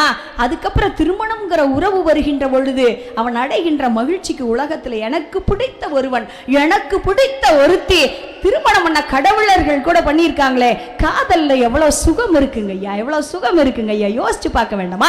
என்கிட்ட பர்சனாலிட்டி கிடையாது, எனக்கு இது இல்லை, எனக்கு இது இல்லைன்னு சொல்றீங்களா? ஒரு உதாரணம் சொல்றேன். இன்னைக்கெல்லாம் பெண் பிள்ளைகளை வளர்த்துறது ரொம்ப கஷ்டமா இருக்குங்க. சமுதாயத்துல நிறைய பிரச்சனைகள் இருக்கு. பெண் பிள்ளைகளுக்கு ஒரு குறைபாடு இருந்தா அதை வளர்த்துறது இன்னும் கஷ்டமா இருக்குங்க. ஒரு குறைபாடு இருந்தா பரவாயில்லைங்க, கண்ணு தெரியாது, காது கேட்காது, வாய் பேச முடியாது, என்னால போராட்டம் போராட்டம், நான் மூளையில கிடந்துருவேன், என்னால வாழ முடியாதுன்னு சொல்லி ஒருத்தர் மூளையில முடங்கி போயிருந்தா உண்மையிலுமே உலகத்திலேயே ஒரு மிகப்பெரிய எழுத்தாளராக உருவாங்கினாங்களே ஹெலன் கெல்லர் என்று சொல்லக்கூடியவங்க, ஒரு 3 மாற்றுத்திறனாளிங்க. 3 மாற்றுத்திறனாளிங்க. அவ ஒரு மாற்றுத்திறனாளி கூட சமுதாயத்தை மாற்றும் திறனாளியாக வரக்கூடியது எதுன்னா மனசுக்குள்ள எப்பவுமே ஹாப்பினஸ் வேணுங்க. எப்பவுமே ஹாப்பினஸ் வேணும். பாருங்க, ஹாப்பியா இருக்கிறவங்க எப்பவும் இளமையா இருப்பாங்க. செல்லக்கண்ணுனா ஹாப்பியா இருக்கிறவங்க எப்போ இளமையா இருப்பாங்க. தெரியுமா? நீங்க ஏதோ சொல்லிட்டு இருக்கீங்க. இங்க பாருங்க, நான் சொல்றேன், இப்படி சொல்றேன். பெண்கள் நிறைய பேர் வெளிநாடுகள்ல வேலை பார்க்குறாங்க. ஆண்கள்லாம் இங்க 2 வருஷத்துக்கு ஒரு முறை இந்தியாவுக்கு வர்றான். ஒரு பெண் எழுதுறாளுங்க, போராட்டம் நினைச்சா வேணாங்க. பாருங்க, வாழ்க்கை சுகமா அமைச்சுக்கணும். அவ எழுதுறா, கணவனே 24 மாதங்களில் 2 மாதங்கள் நான் கணவனோடும் 22 மாதங்கள் கனவுகளோடும் வாழ்ந்து கொண்டிருக்கின்றேன். மறுமுறை வருகின்ற பொழுது விசாரித்து செல்வதற்காக வராதே, விசாவை ரத்து செய்து விட்டுவான்னு ஒரு பெண். வாழ்க்கை அமைத்துக் கொள்ளலாம். வயசான காலத்துல இப்படி சொல்லி முடிக்கிறேங்க ஐயா. வயசான காலத்துல ஒரு தாத்தா இந்த கட்டல்ல படுத்திருக்காங்க, பாட்டி அந்த கட்டல படுத்திருக்காங்க. இது 70 வயசு, அது 80 வயசு. தாத்தா நினைச்சு பார்க்கிறார், இவ அழகா இருக்காளா? இல்ல. பாரதிதாசன் சொல்றாரு, அழகா இருக்காளா? இல்ல. கண்ணெல்லாம் இந்த மாதிரி பூங்கொடி மாதிரி மொட்டு மொட்டு கண்ணா இருக்கா? சொல்லி பாத்துக்கிறேங்க. சொல்லுங்க, ஜஸ்ட் ஒரு விளம்பரங்க. அழகா இருக்கா? இல்ல. குழிகள் கண்கள், சதுராடும் நினையால் அல்ல, தள்ளாடி விழும் மூதாட்டி. அப்புறம் உனக்கு எது ஹாப்பினஸ், உனக்கு எது இன்பம்? அந்த தாத்தா சொல்றாரு, அவள் இருக்கின்றாள் என்பது ஒன்றே இன்பம் என்று சொல்லுவார்னா, நம்ம எடுத்துக்கிற விதத்துல இருக்குங்க. காய்ச்சலுக்கு மருந்து குடிக்கிறோம், கசப்பு தான். ஆனா நம்முடைய நோயை சரி செய்யும் என்று சொன்னால், அதை நாம் உட்கொள்ளத்தான் வேண்டும் என்று சொன்னா, வாழ்க்கை நல்லபடியா வாழணும்னா அதுக்கு உழைப்பு வேணும். அதுக்கு பேர் போராட்டம் அல்ல. வாழ்க்கையே போர்க்களம், வாழ்ந்துதான் பார்க்கணுங்கிறதெல்லாம் திரைப்படத்துல அந்தந்த காலகட்டத்துல வந்த வரிகளுங்க. ஸ்வீட்டடு கொண்டாடு, ஹாப்பியாரு ஹாப்பியாரு. எப்ப ஹாப்பியா இருப்போம்? ஜாலியா இருப்போம். எல்லாரும் எல்லாத்தையும் உறவுகளாக நினைப்போம், எல்லாரும் சொந்தங்களா நினைப்போம், எப்போ சந்தோஷமா இருப்போம். கும்பாபிஷேகம் நல்லபடியா நடக்கும். உண்மையுமே அந்த இறைவனுடைய திருவருள் இந்த ஏரியா ஃபுல்லா நிரம்பி வழிந்து எந்நேரம். ஏன்னா கும்பாபிஷேக விழா நடைபெற்றுச்சுன்னா என்ன தெரியுங்களா? ஒரு கும்பாபிஷேகத்தை பார்ப்பது 48 நாட்கள் ஒரு ஆலயத்தில் இருந்து எல்லா கால பூஜைகளிலும் கலந்து கொண்டால் என்னென்ன பலன் கிடைக்குமோ அத்தனை பலனும் கிடைக்கும் என்ற அந்த பேர் பெற்றவர்களாக நீங்கள் இருப்பதே ஒரு மிகப்பெரிய பூந்தோட்டம் என்று சொன்னால், வாழ்க்கை என்பது பூந்தோட்டமே பூந்தோட்டமே என்று சொல்லிக்கொண்டு என்னை பேச வைத்த தமிழுக்கும் செவிமடுத்த உங்களுக்கும் நன்றி கூறி விடைபெறுகிறேன். நன்றி, வணக்கம். ரொம்ப அழகா அப்பாவி மாதிரி முகத்தை வச்சுக்கிட்டு அழகழகா பேசுறாங்க, சொல்றாங்க பாருங்க. அவங்க சொன்ன ஒரு பெண்மணி யார் தெரியுங்களா? ஹெலன் கெல்லர் சொன்னாங்கல்ல, எந்த குழந்தையும் பேச முடியாத குழந்தை இல்லைங்க. பிறவியிலேயே காது கேட்கலன்னா பேச முடியாதுங்க. காது கேட்கலன்னா அது ஒளியை கேட்காது, பேச்சு வராது. அந்த குழந்தைக்கு பார்வையும் இல்லாமல் இருந்துச்சு. ஆனால் அந்த குழந்தை தன்னுடைய அந்த பிரைலி சிஸ்டம்னு சொல்லக்கூடிய அதன் மூலமாகவும் தனக்கு வாய்த்த ஆசிரியை மூலமாகவும் நாடகங்களை எழுதி, கவிதைகளை எழுதி, வாழ்க்கை வரலாற்றை எழுதி உலகத்தை அழகா சொன்னாங்க. அது மாற்றுத்திறனாளி இல்லை, உலகை மாற்றும் திறனாளியாக மாறிது அப்படின்னு ரொம்ப அருமையாக சொன்னாங்க. ரொம்ப சந்தோஷமாக இருந்தது. மகிழ்ச்சியாக இருந்தது. அவர்களுக்கு நம்முடைய பாராட்டை சொல்லி இருக்கலாம். சந்தோஷம் இல்லைன்னு சொல்லலை, ஆனால் அந்த சந்தோஷத்தை எப்படி பெறுறது? இதோ பேச வருகிறார். வாழ்க்கை நெடிய போராட்டம் தான் என்று பேசுவதற்காக நம்முடைய வணக்கத்துக்குரிய தினேஷ் அவர்கள் வருகிறார். வாங்க. ஏங்க என்ன குழம்பு வைக்கலாம்? நான் உடனே சொன்னேன், நீ என்ன வேணாலும் வை, வச்சு முடிச்ச பிறகு குழம்புக்கு நம்ம உங்களுக்கு வாழ்க்கை குக்கர்ல வச்ச இட்லி மாதிரி கும்முனி இருக்கு. எனக்கு வாழ்க்கை வாழை இலையில வெறும் வாழை இலையில ஊத்துன ரசம் மாதிரி இருக்கு. உங்க பெண்ணு உங்களை காப்பாத்துதா, உங்க சன்னு உங்களை காப்பாத்துறாரா? நல்லா கவனிங்க. பெண்ணு காப்பாத்துதா, சன்னு காப்பாத்துறாரா? அவர் சொன்னாரா, பெண்ணும் காப்பாத்தல சன்னும் காப்பாத்து. இந்த வாழ்க்கைய கொடிய போராட்டம் அப்படின்னு புலம்பிட்டு போயிருக்காங்க இந்த ரெண்டு பேரும். മനസ്സിലായെങ്കിൽ മനസ്സിലായെന്ന് പറയണം. മനസ്സിലാകാത്തത് മനസ്സിലായെന്ന് പറഞ്ഞാൽ മനസ്സിലായത് മനസ്സിലാകാതെ പോകും. മനസ്സിലായോ? வணக்கம். ஜி ஞானசம்பந்தன் யூடியூப் சேனல் பாருங்க. உங்களை தேடியே உங்க வீட்டுக்கு வருது. கேட்காம ஒரு விஷயம் உங்களை தேடி வருது பாருங்க, அதை பிடிச்சி வச்சுக்கோங்க. நம்முடைய ஜி ஞானசம்பந்தன் யூடியூப் சேனலை தொடர்ந்து எக்ஸலம், இன்ஸ்டாகிராம், ஃபேஸ்புக், வாட்ஸ்அப் என்று அனைத்து தளங்களிலும் நாம் இயங்கிக் கொண்டிருக்கின்றோம். நீங்களும் எங்களோடு வாருங்கள்.